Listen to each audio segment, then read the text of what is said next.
continuar o nosso estudo de Romanos, né? Também participou, boa noite aos irmãos que nos acompanham pela live. Se bem que pela live é bom dia, boa tarde, boa noite, né? Ninguém sabe a hora que alguém vai ver. Mas estamos continuando nosso estudo de Romanos. Hoje nós vamos ficar nos capítulo 11, vamos começar hoje. Mas como o capítulo 11 continua com várias citações do Antigo Testamento, hoje nós só vamos ler 6 versículos. Vai ser do versículo 1 ao versículo 6, certo? E do versículo 7 em diante, Paulo já vai para outras porções. Eu peguei só uma do Antigo Testamento hoje.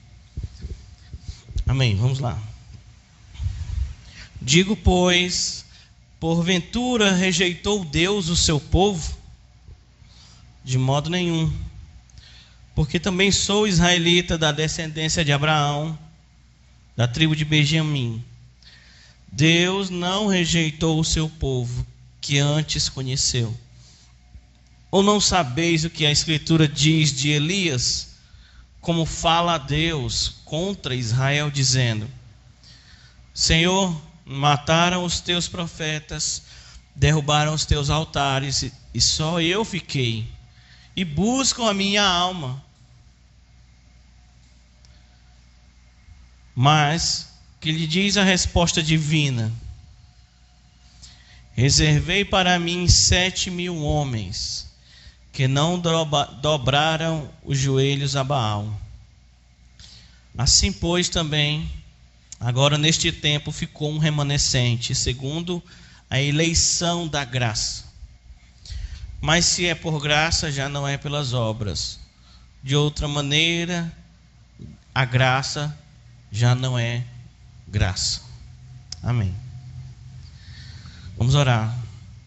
Senhor amado, Pai, que a Tua palavra ecoe em nossos corações.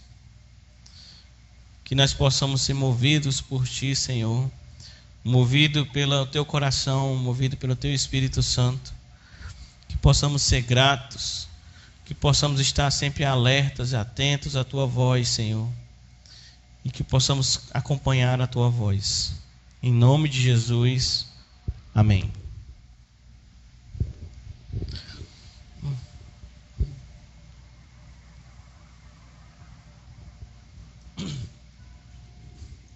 Então veja, irmãos. Eu vou fazer um breve resumo aqui, só para você selecionando algumas partes que vão nos ajudar a compreender esses versículos, certo?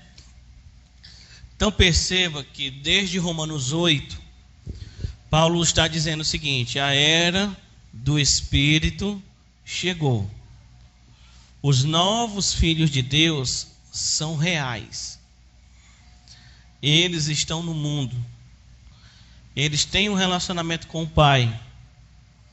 Por meio do Espírito Santo eles são fortalecidos. Por meio de Cristo eles têm um intercessor junto ao Pai. E no trono eles não têm um juiz. Eles têm um Pai. Deus, o Pai. Capítulo 8 de Romanos. Quando Paulo diz essas coisas, ele chega num ponto e diz: quem nos separará do amor de Cristo? Nem a morte, nem a vida. E aí ele faz um jogo de palavras que quer dizer: nem os poderes nesse mundo, e nem forças espirituais que nos opõem têm poderes para nos afastar do amor de Deus que está em Jesus Cristo.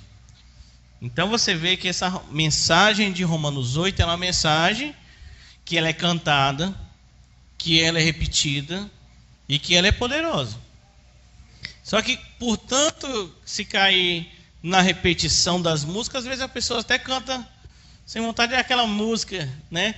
E pensa mais na música do que na verdade do que se está falando e do que envolve tudo aquilo. Certo?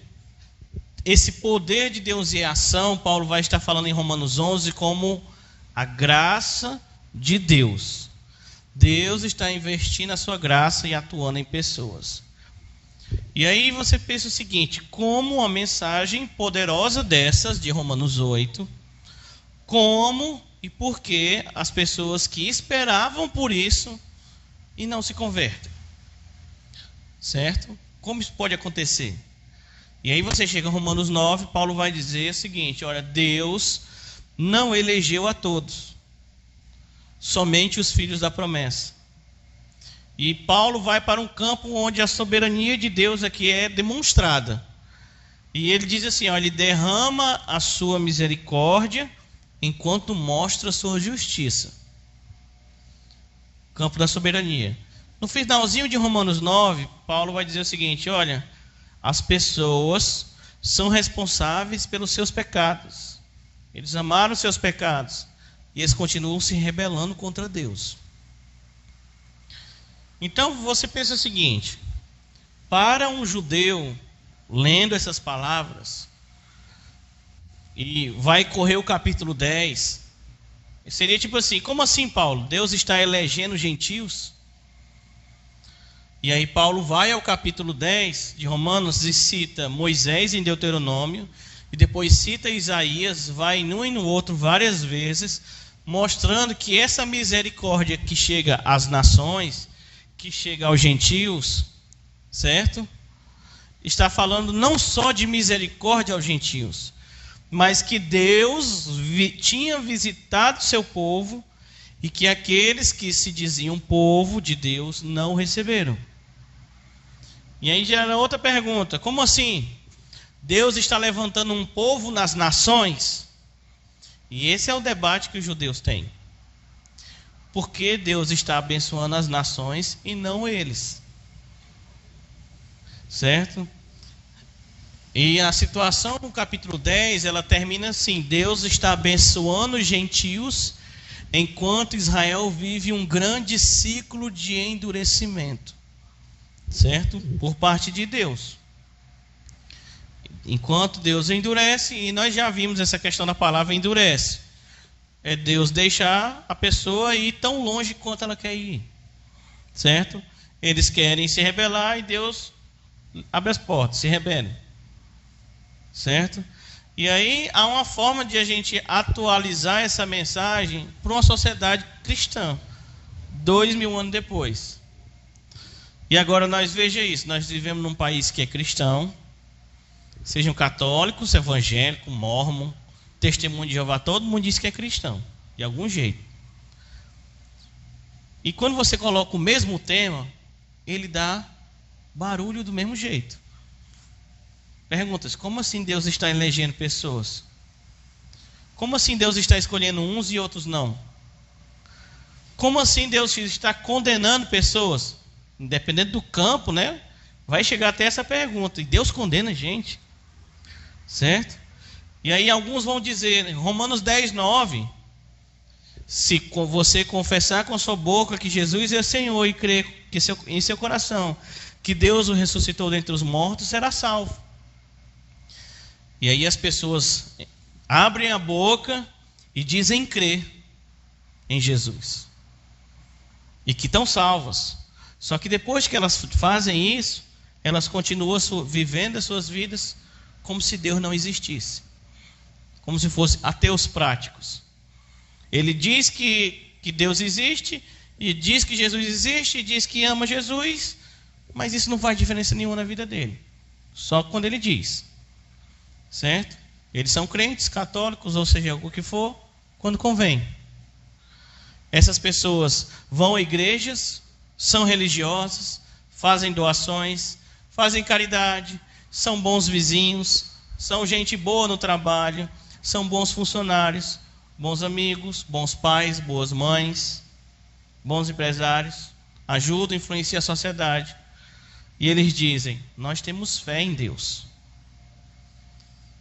E quando você faz essa leitura, a leitura de Romanos 9, 10 e 11, muitas vezes fica abafada no meio disso.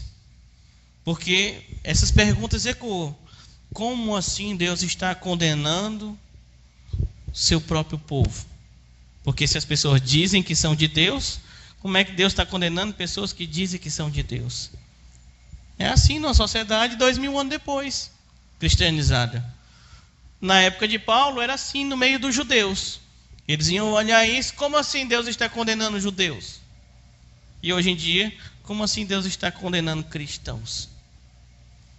Isso é impossível, Deus vai salvar todos. E aí o melhor texto, João 3,16, pode ser usado. Mas Deus não amou a todos, amou o mundo de tal maneira, deu seu Filho unigênito e tudo mais. Nós cremos nessa mensagem de Jesus. As pessoas dizem: Jesus é amor, Jesus é Salvador, Jesus é lindo. E nós somos o povo de Deus. E aí, irmãos, Romanos 9,6 bate como um pingo d'água que não para. Nem todos os descendentes de Israel são de Israel. Para hoje seria: nem todo aquele que diz que crê é crente de verdade. Percebe? A sociedade lá na época de Paulo, judeus, nós temos Deus, nós somos Israel. E hoje em dia você tem os evangélicos crescendo, os cristãos crescendo, mas você vê que há uma divergência na vida. A vida não diz o que as palavras falam, certo? E quando você volta, eu estou colocando dois mundos: o mundo na época de Paulo, aqueles que diziam que tinha Deus, e aqueles que dizem que Deus tem Deus hoje, certo? E aí você volta a Romanos, no capítulo 10, certo? Você tinha aqueles judeus que tinham conhecimento das Escrituras, de tantas profecias, estudaram a Bíblia hebraica aqui e preferiram não se converter. O que Paulo vai dizer que esse pessoal estava fazendo? Paulo vai dizer que eles estavam procurando o seu próprio caminho para se apresentar diante de Deus, ou seja, para se justificar diante de Deus. E ele está dizendo: olha, as pessoas estão rejeitando crer de verdade que Jesus é o Senhor. As pessoas estão rejeitando confessar Jesus, certo? Como as pessoas rejeitam Jesus? Como as pessoas fazem isso? E o interessante é que, como Paulo coloca isso no capítulo 10. No capítulo 10, as pessoas... No capítulo 1, você tem pessoas rejeitando... Capítulo 1 de Romanos. Você tem pessoas rejeitando a Deus, sendo inimigo de Deus declarado. No capítulo 10, você tem pessoas rejeitando Deus. É assim que ele termina o capítulo 10. Ele diz: olha, serão aqui, um povo desobediente e rebelde.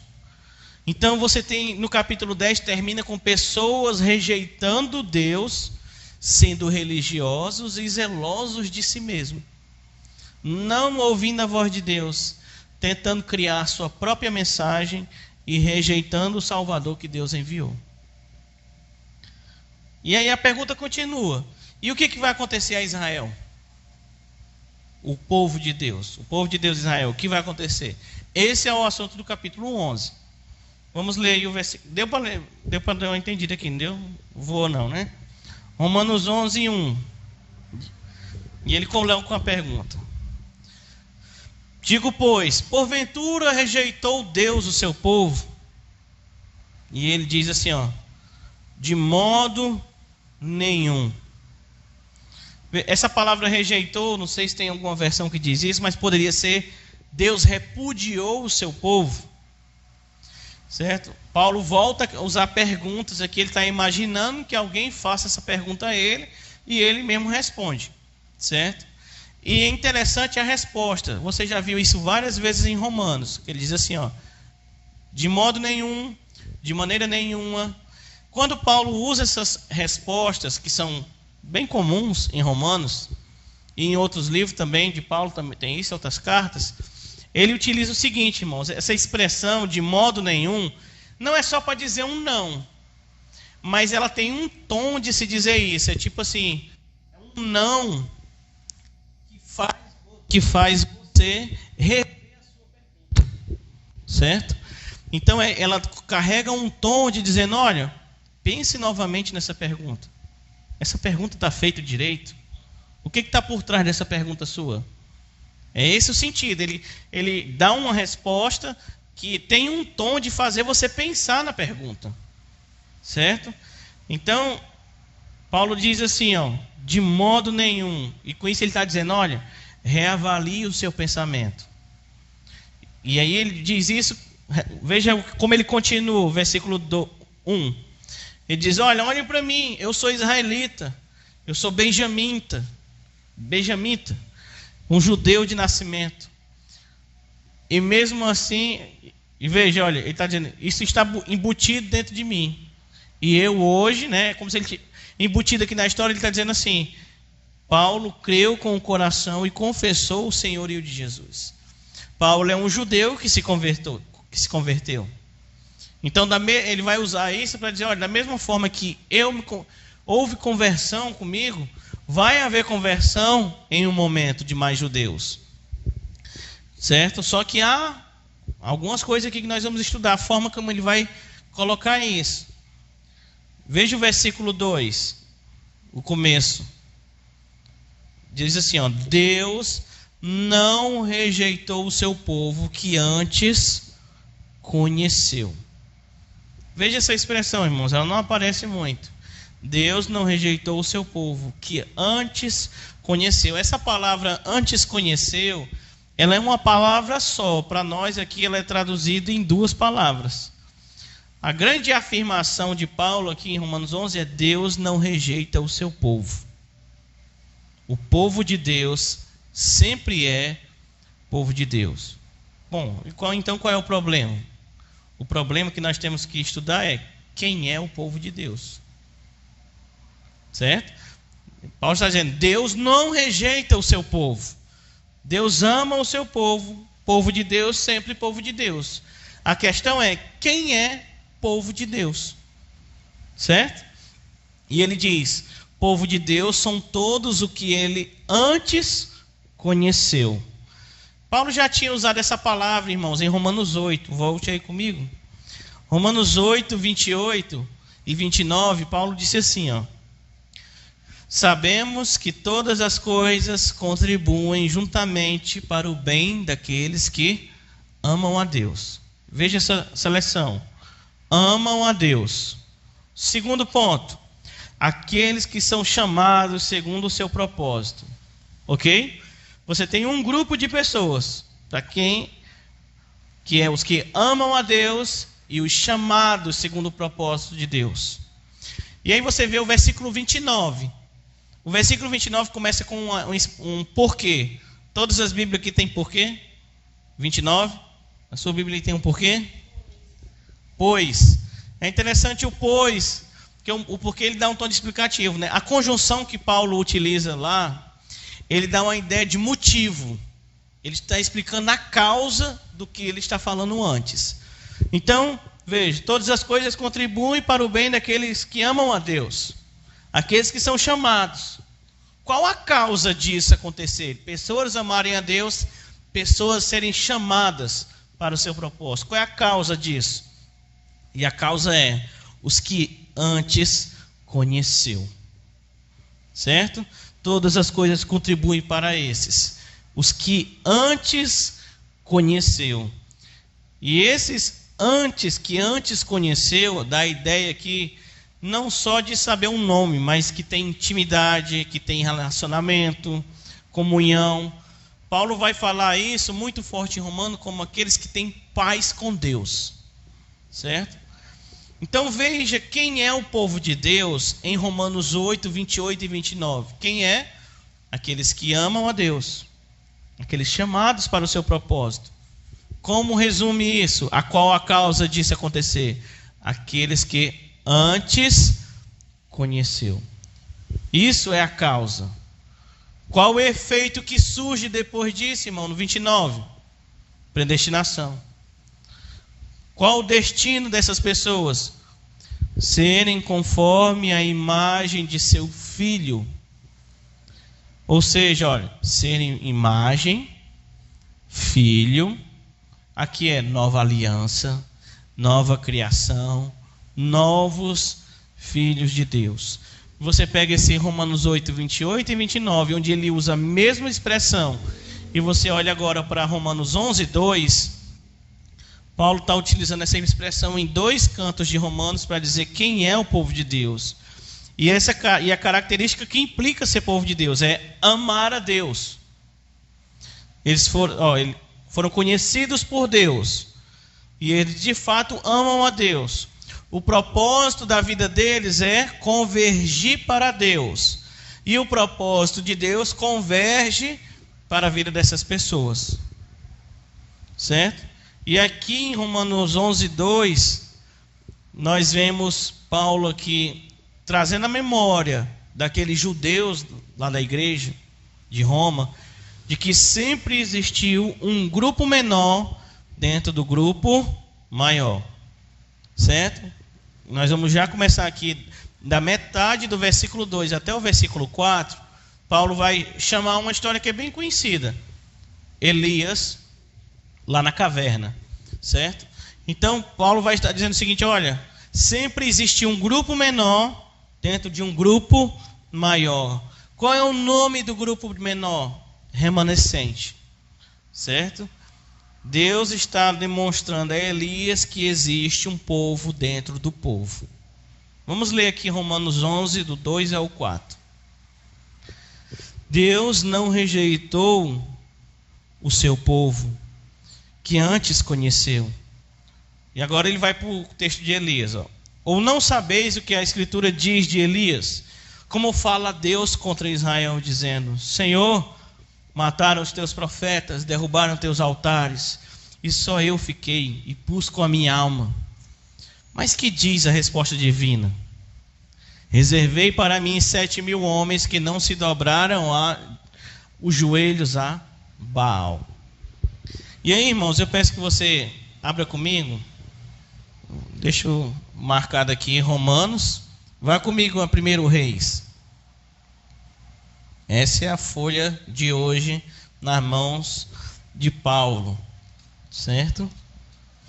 E aí você tem o seguinte, olha, Deus, veja o que Paulo começa dizendo: Deus não rejeitou o seu povo, Deus não abandonou o seu povo. Como justificativa disso que ele está dizendo, ele vai falar, olha, vamos estudar aqui a crise de Elias, certo? E aí você começa a vida aqui de Elias e esse problema, você vai ter aqui do capítulo 16 de 1 Reis até o final do livro, 22, certo? É onde é o foco maior. E você tem aqui que Elias era um profeta que morava em Gileade, certo? E ele aparece em Israel num tempo difícil. Quem está reinando em Israel? Quem está governando? E aí você vai ver aqui capítulo 16, versículo 29, que é Acabe, certo? Acabe reinou por 22 anos sobre Israel. E Acabe, versículo 30, fez o que era mal aos olhos do Senhor. Como se não bastasse, no 31 vai dizer que ele se casou com Jezabel. 1 Reis 16, 31. E aí Jezabel também é muito famosa, certo? Todas as pessoas, quem já andou em alguma coisa de igreja sabe que Acabe é ruim e Jezabel é pior, certo? No versículo 30 ao 33 vai ter aí que Acabe fez um templo e um altar para cultuar Baal. Baal era conhecido como Deus do trovão, certo? Acabe também fez altares e cultuou o poste ídolo. Em algumas Bíblias vai estar o nome Azerá e outras Astarote. E é interessante, o Batista leu aqui um dia desse, o versículo 34, que é um dado sobre Jericó. Na época de Acabe e Jezabel, na época de Elias, alguém foi lá e reconstruiu Jericó. Para que está aqui, irmãos? É porque assim, era um tempo do povo ser tão ruim que até uma cidade amaldiçoada eles foram refazer, certo? Para você ver o tamanho do temor que eles tinham a Deus. Nenhum. Eles se achavam senhores do mundo, certo? E aí veja que isso tudo vai influenciar aqui no texto lá de Paulo. O povo estava tão corrompido que fez de novo Jericó, versículo 34.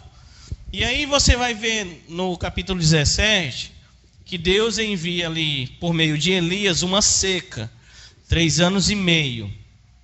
Quando chega no capítulo 18, versículo 4, aí pronto, na seca, irmãos já sabem, Elias vai para outro país, certo? Uma outra região, e ele fica lá abrigado na casa da viúva.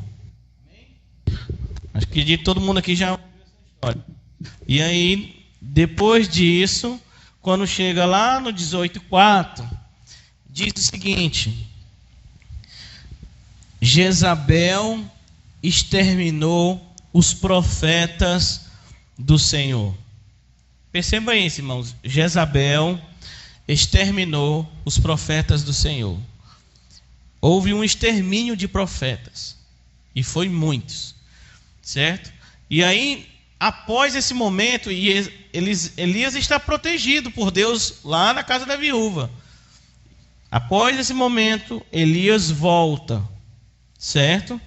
E aí você vai ter no versículo 5, 6 em diante, um relato aqui de Obadias. Ele salva 200 profetas. Certo? Ele esconde esse pessoal. Beleza. Obadias, preste atenção, Obadias guardou 200 profetas. Deus guardou um profeta. Certo? Deus guardou um profeta lá longe, Elias, e Obadias guardou 200. Ok? Beleza, irmãos? Vai seguindo isso aí. E aí você vai ter, certo? Na próxima página, Deus vem aqui, Elias vem e manda reunir os profetas de Baal e os profetas de Astarote no Monte Carmelo. É famosa essa história. Veja o versículo 19. Deixa eu trocar de microfone aqui, ver se melhora para mim. Som, alô? Vamos ver aqui. Dá para ouvir, não dá? Amém. Então vamos lá. Quando você chega lá no capítulo 18, versículo 19, olha isso. Agora ordena que se reúna a mim todo o Israel no Monte Carmelo, como também os 450 profetas de Baal e os 400 profetas de Azerá, ou Astarote, que comem da mesa de Jezabel. Veja isso. Elias pede para se reunir numa montanha toda a população de Israel e mais 850 profetas do inimigo. 450 de Baal e 400 da mãe dele, Azerá. Beleza aqui? Elias contra 850. Perceba que é um texto cheio de números. Certo? É isso que eu estou querendo chamar a atenção para você. Como um salva, outro salva, o número Elias contra tantos, beleza. O desafio lançado é: o Deus verdadeiro desce fogo, vai fazer descer fogo do céu e queimar o sacrifício.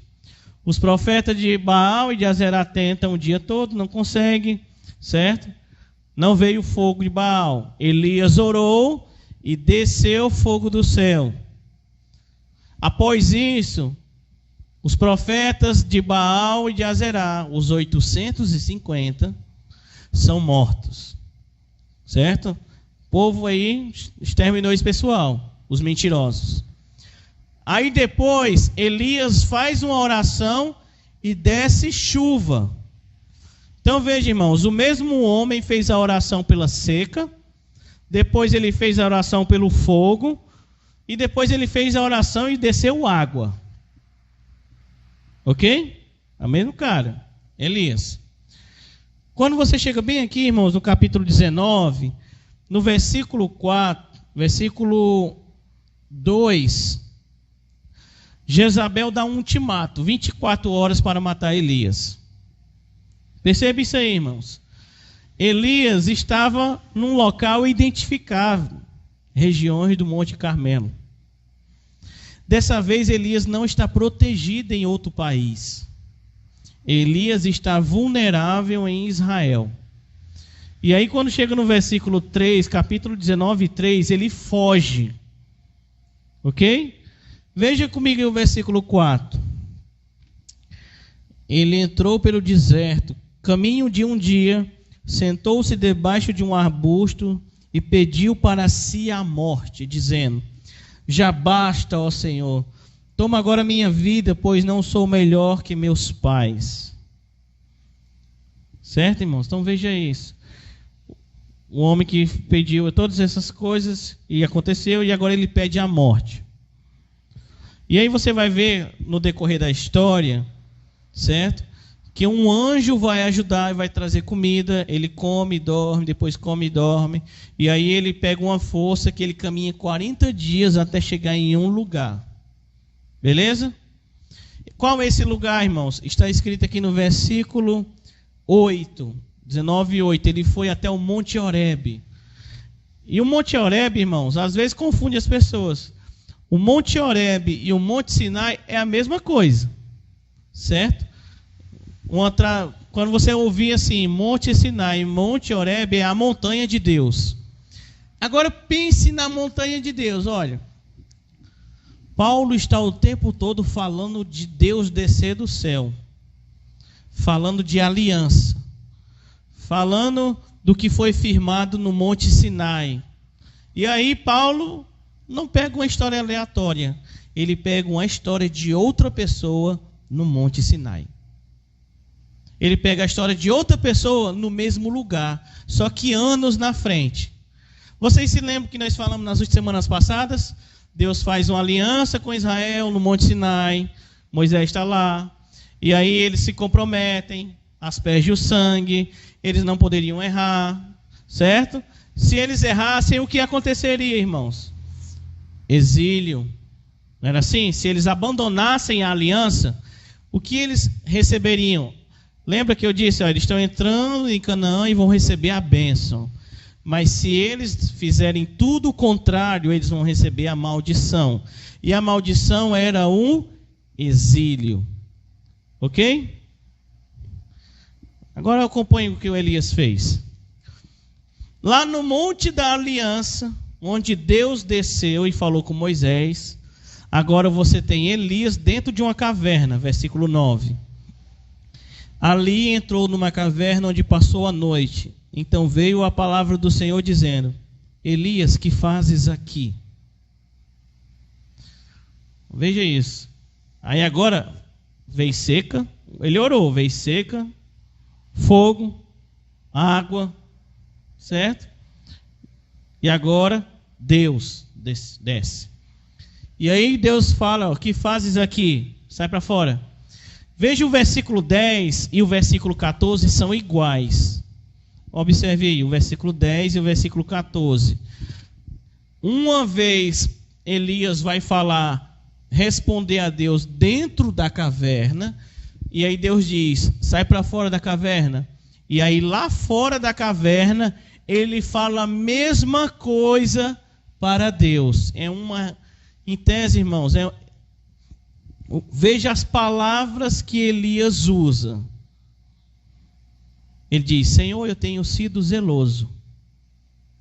O povo quebrou a aliança, derrubaram os altares, mataram os profetas.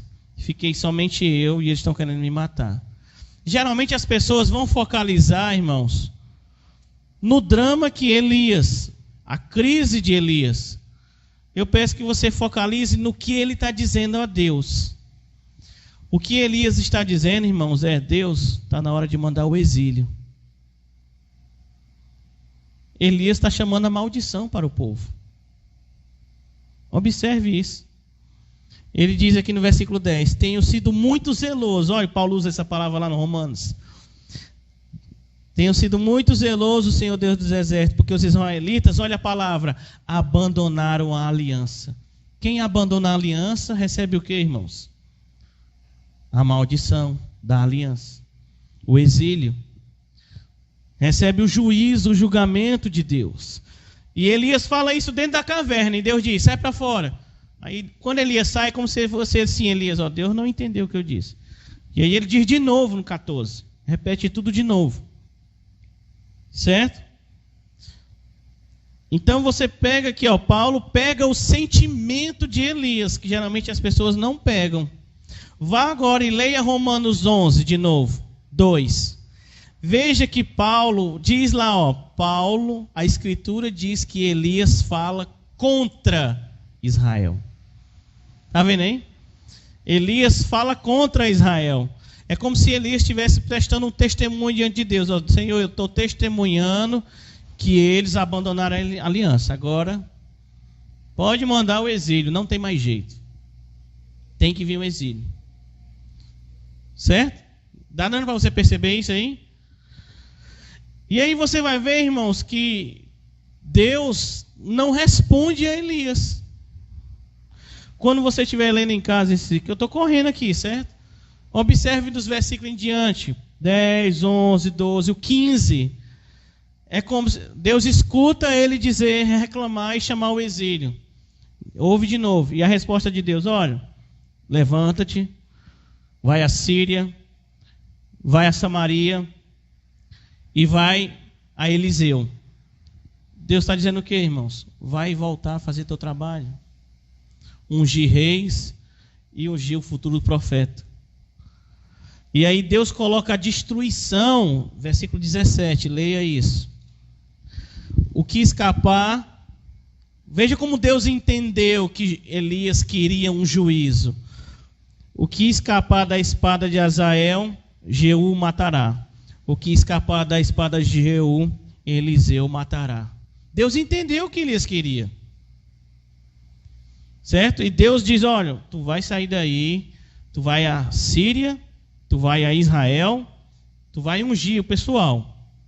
O rei que vai perseguir Israel, o rei que vai governar Israel e o futuro profeta.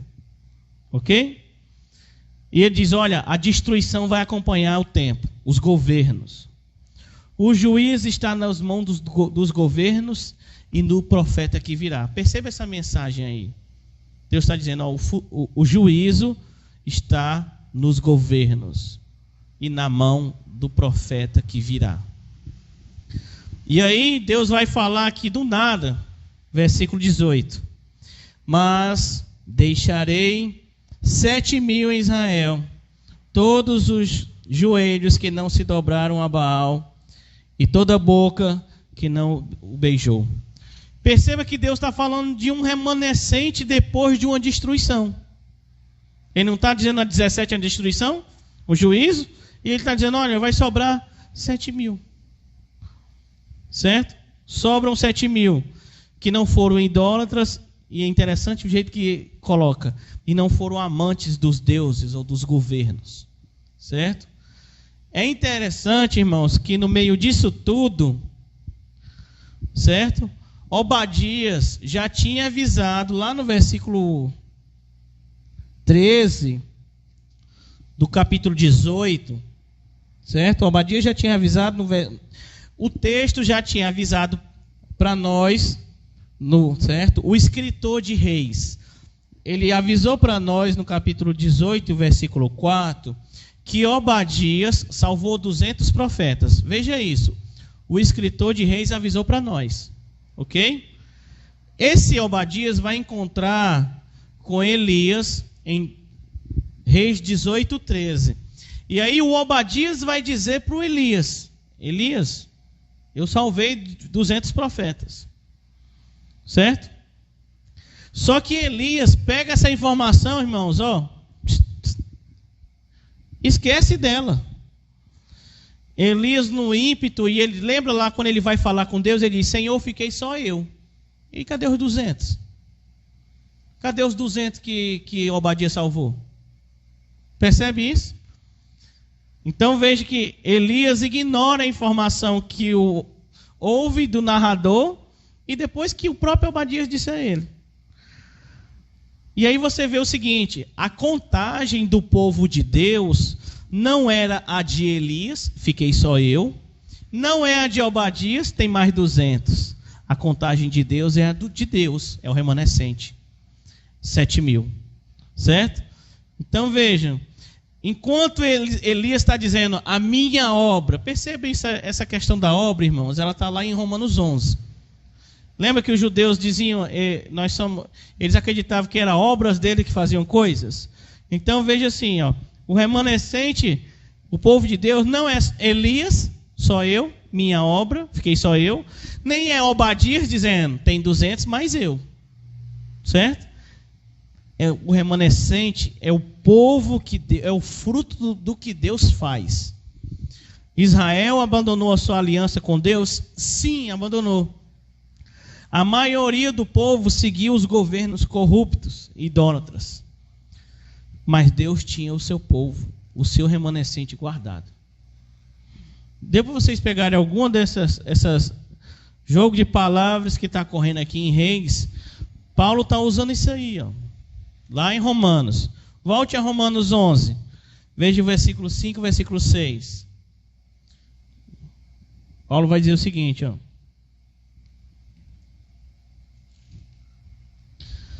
Assim, pois, também agora neste tempo ficou um remanescente. Está vendo? Vocês estão se lembrando da história lá do Reis, do Elias? Agora, no meu tempo, no nosso tempo, ficou um remanescente. E a palavra que ele marca assim com o verbo, né? Que ele passa um marca-texto, é nesse aqui, ó, segundo. Essa palavra, segundo a eleição da graça. O status de remanescente dessas pessoas é porque eles estão marcados pela eleição da graça. E ele chega ao versículo 6, que é até confuso dependendo da versão que você lê. O versículo 6. Tem umas que é mais resumido, tem outras que tentam traduzir mais e acaba ficando mais difícil de entender. O versículo 6. Mas se é pela graça, já não é pelas obras. De outra maneira, a graça já não é mais graça. Ou seja, esse remanescente que ficou de pessoas que Deus escolheu, Deus elegeu pela graça, eles foram salvos, estão sendo salvos, não pelas suas obras, mas pelas obras de Deus. Paulo diz, olha, nesse tempo ficou um remanescente. E lá ele está dizendo, olha, eu sou um deles. O capítulo 11 vai correr, certo? Dizendo, olha, lá em um dia, Deus vai mudar o status de Israel e Israel se converterá em grande escala, certo? Por enquanto, aqui no nosso texto, Paulo está frisando o que? A eleição da graça. É o meio, é o que torna possível essa mudança de quadro. Em alguém que estava endurecido, tornar-se eleito pela graça. Eu não sei como está nessa versão de vocês, essa palavra segundo a eleição da graça. A palavra mais importante do texto é esse segundo. Ela quer dizer tornar-se, acontecer. Aí na minha tradução sai o segundo, certo? No versículo 6, versículo 5. Aqui, ó, nessa versão também é igual. Segundo a eleição da graça. Então veja, irmão, se é por graça, Paulo vai dizer no 6, não é por obras. Em Romanos 8, 33, tem lá, ó, quem fará acusação alguma contra os escolhidos de Deus? Romanos 8, 33. Quem fará alguma acusação contra os escolhidos de Deus? Paulo responde lá em Romanos 8, 33. É Deus quem os justifica. E quando você lembra aqui de Romanos 10, está lá dizendo que Israel estava buscando ser justo. Justo a seus próprios olhos. É bem interessante no livro de Provérbios, capítulo 3, versículos 5 a 7, que é um provérbio que é muito conhecido das pessoas. Que diz assim, ó, versículo 5, confia no Senhor de todo o teu coração e não te apoies no teu próprio entendimento. Esse é um erro das pessoas, se apoiar no seu próprio entendimento. Israel estava aqui, ó.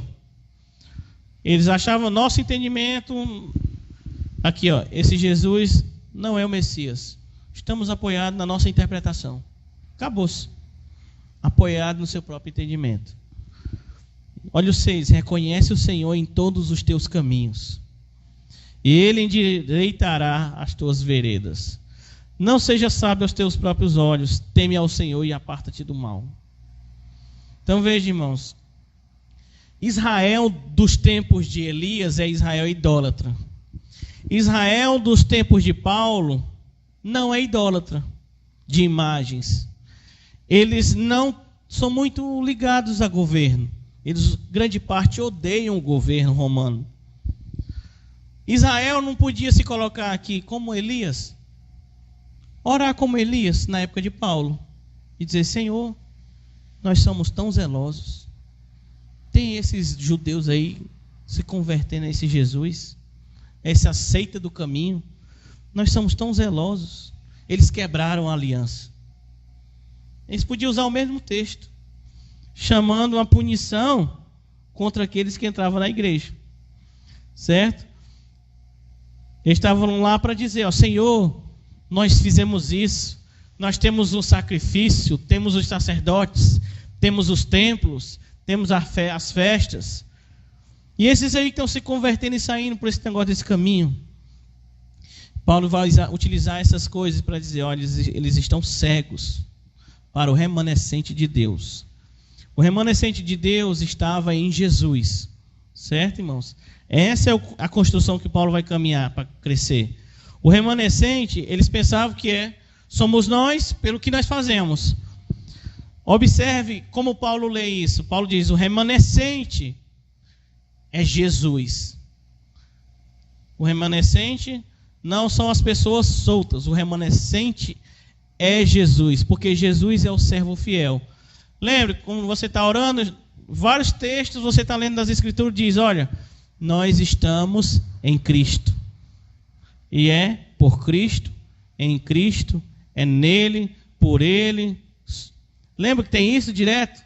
Veja, você está em Cristo. Por que isso é diferente? Por que isso é importante? Porque Cristo é aquele que capta as bênçãos de Deus e distribui àqueles que estão nele. Certo? Então veja, irmãos, o texto vai caminhar para dizer: os eleitos alcançaram a graça, a justiça de Deus. Algumas aplicações desse nosso texto, para nós terminarmos. Nós lemos do versículo 1 ao versículo 6. Nós não podemos esquecer, irmãos, dessa máxima de Paulo: Deus não rejeita seu povo. Essa máxima, irmãos, deve nos acompanhar todos os dias. Em dias tranquilos, dia do descanso, dia das férias. Nós não podemos nos esquecer de honrar a Deus, de amar a Deus, quando nós estivermos vivendo temporadas onde os problemas deram uma pausa. Certo? Porque o povo de Deus é aquele que é descrito como aqueles que amam. É aqueles que estão perto o tempo todo. É aqueles que vivem nele. Nos dias de tormenta, aí é que nós não devemos pensar nisso. Devemos sempre estar lembrando: Deus não rejeita o seu povo. Dia de tormenta, dia de doença, calamidade.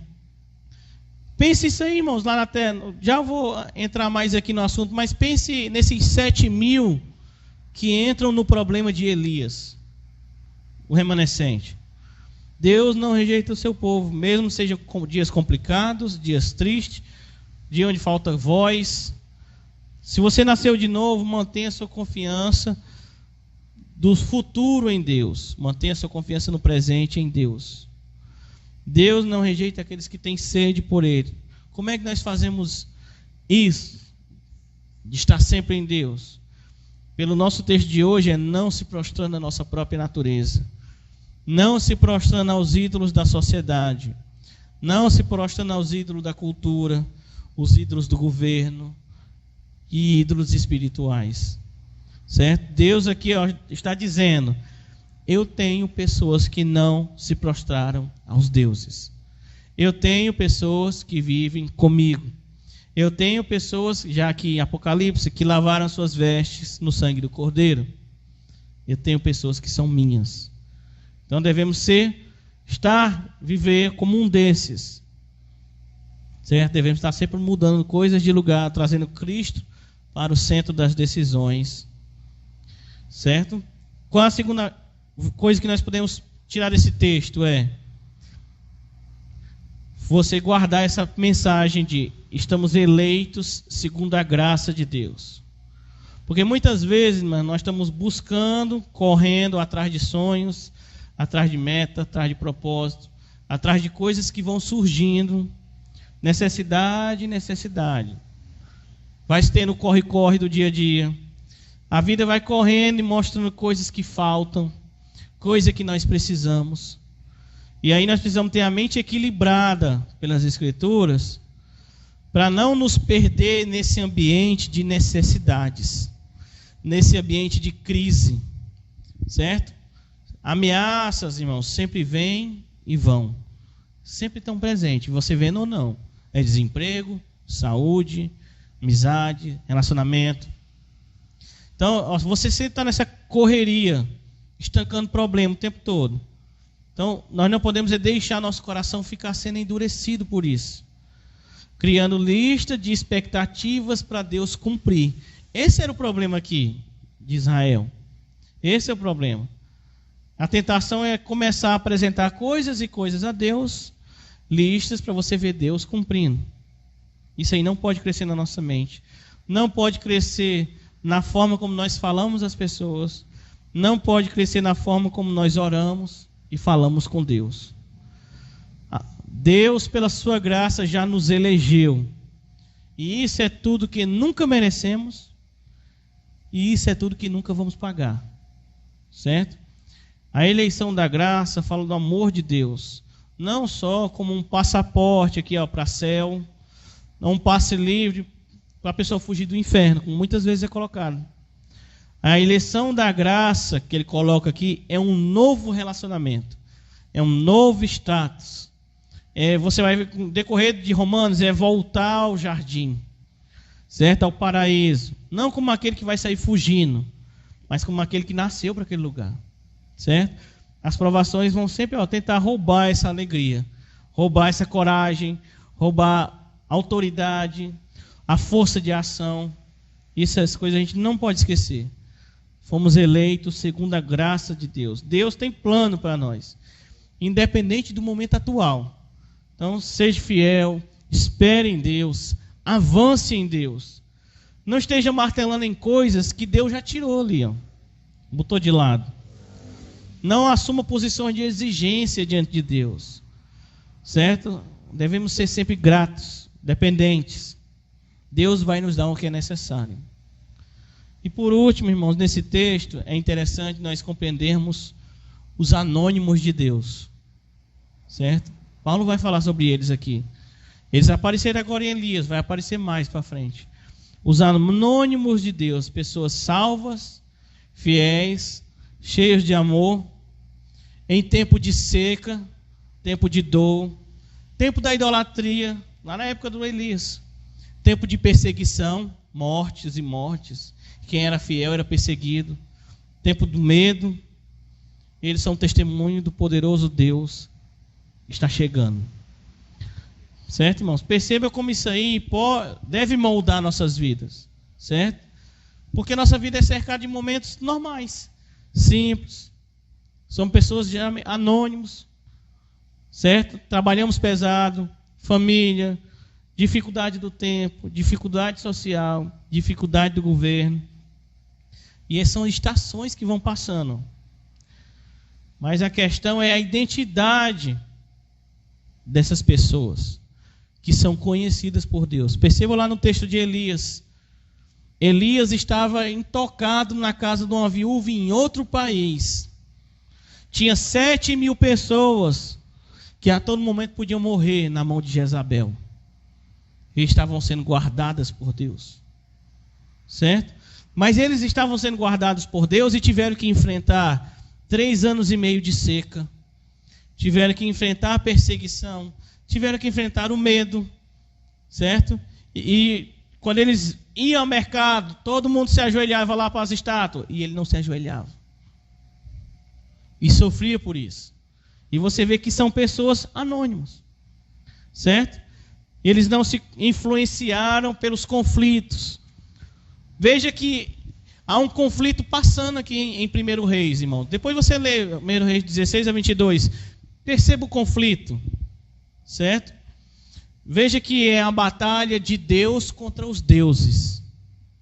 Elias contra Jezabel. E enquanto Deus batalha com os deuses e Elias batalha com Jezabel, tem 7.000 pessoas no tiroteio. Percebe isso aí? Como é que eles estão lá nesse tiroteio? Sendo fiéis. Na Bíblia não tem o nome deles. Mas Deus diz, eu os conheço. Desde sempre. Deus está ouvindo as suas orações, Deus está nas orações deles. E eles têm essa noção de que Deus está no controle, certo? Os reis continuavam corrompidos, as pessoas ainda trabalhavam pesado sob ameaça. E todas essas dificuldades, e eles confiavam, Deus está conosco. E aqui você tem um duplo testemunho dessas pessoas. Ela não tem o nome delas, mas o autor de Reis colocou, existem 7.000. E Paulo foi lá e diz, tinha 7.000. Um duplo testemunho de Deus dizendo, tenho pessoas anônimas que eu tenho cuidado. E o texto vai dizer que eles são povo de Deus e sempre serão. Independente do que acontece, a íntima relação deles é com Deus, certo? Então, irmãos, nós não podemos às vezes olhar a tribulação acontecendo, chegou a confusão dentro de casa, e chegar e dizer como Elias, cansei, quero morrer, é difícil viver. Pense, Elias está dizendo assim, é difícil ser eu, é difícil a minha vida. Deus aqui, do alto, não está distante. Nem quando você está em crise e com medo. E também Deus não está distante de todos aqueles que são seus. Deus aparece nessa história como aquele que está com o povo, seja no choro ou no sorriso. Deus aparece no fogo, na brisa, no terremoto. Certo? E toda hora ele faz isso para dizer lá na frente, eu tenho pessoas que amo. Eles são meus, eu sou deles. O nome deles não aparece na história, mas eu conheço desde a eternidade. Eles confiam no meu reino. Eles sabem que o seu sofrimento e as escolhas difíceis que tem que tomar são porque são meus servos. Quando você volta à história lá de Reis, você vai ver Deus dizendo assim, Elias, sai de Serepta, volta para o reino. Proclame que eu reino sobre tudo. Você vai chegar em casa e ler essa história e vai ver que Elias sai de cena por alguns capítulos. Ele não disse que só tinha eu. Aí vai começar, Acabe encontrou um profeta. E um profeta apareceu ali. E outro profeta apareceu ali. E do nada apareceu outro. E ele disse que só tinha ele. Elias fica um pouco deslado. E começa Deus a agir e Deus começa a mexer nos reinos. Ele derrota um, desmancha outro, traz um, empurra outro. E nessa história, irmãos, quando você estiver lendo, vai ter uma hora que Deus vai chegar para Acabe e diz assim, eu quero que vocês se levantem e ataquem uma nação, a Síria. Aí tem um dado que se você passa por batido. Deus diz assim, vocês vão vencer. Aí Acabe diz assim, contem os soldados. E a contagem temos 7.000 soldados. Não é interessante isso? O mesmo texto que fala dos 7.000 de Deus, que estão na tribulação, é o mesmo 7.000 que estão sendo alcançados pelo descanso de Deus, pelo olhar de Deus, e eles também estão sendo mandados para a batalha, porque Deus está com eles, e Deus vai fazer eles vencer. Aparecem depois 7.000 soldados vitoriosos. Então, irmão, diante disso, a guerra pode estar chegando ou já ter chegado. A crise pode estar chegando ou já ter chegado. Independente desse momento, nós lemos esses textos, Deus está reinando. E Ele está com o seu povo. E o seu povo está nele. Então, há um momento difícil, e você vai dizer assim, cansei, estou sem saída, quero morrer, é difícil viver, igual Elias. É difícil a minha vida. O que Deus diz levante-se, volte ao reino, faça o seu trabalho, eu estou no comando, e você vai ver como eu estou com o meu povo. Amém? Terminamos aqui por hoje. Vamos orar. Senhor Pai, que venha o teu reino, Senhor, que seja feita a tua vontade, Deus, em nossas vidas. Que a tua glória, Senhor, desça sobre nós, Senhor, e nos encha, Senhor, com a Tua presença. Nos encha, Senhor, de coragem nos momentos que precisamos. Que nos encha, Senhor, de calmaria nos momentos que precisamos. Que nos encha de conforto. Que nos encha de alegria, Senhor. Que possamos ver as Tuas mãos tocando nossas vidas, ouvir a Tua voz, Senhor. Que possamos cumprir a Tua palavra, que possamos descansar naquilo que nós não estamos vendo, nas peças que o Senhor está movendo longe de nós, mas que são bênçãos que o Senhor tem preparado, Senhor. Ó Deus, que nós possamos nos unir, possamos estar vigilantes, que possamos ser cuidados por Ti, Deus. Obrigado pela Tua eleição, obrigado pela Tua graça. Ouve, Senhor, nossas orações, ouve cada um dos pedidos dos irmãos que estão aqui. Abençoa aqueles irmãos que não puderam vir, abençoa aqueles que estão doentes, Senhor, que estão se recuperando. Muitos irmãos estão gripados, outros se recuperando, Deus, de outros problemas. Pai, que o Senhor possa estar levantando cada vez mais esse exército de pessoas que não se dobraram aos deuses, Senhor, mas que se dobram à Tua palavra e cumprem o Teu chamado. Em nome de Jesus. Amém, Senhor. Amém. Amém.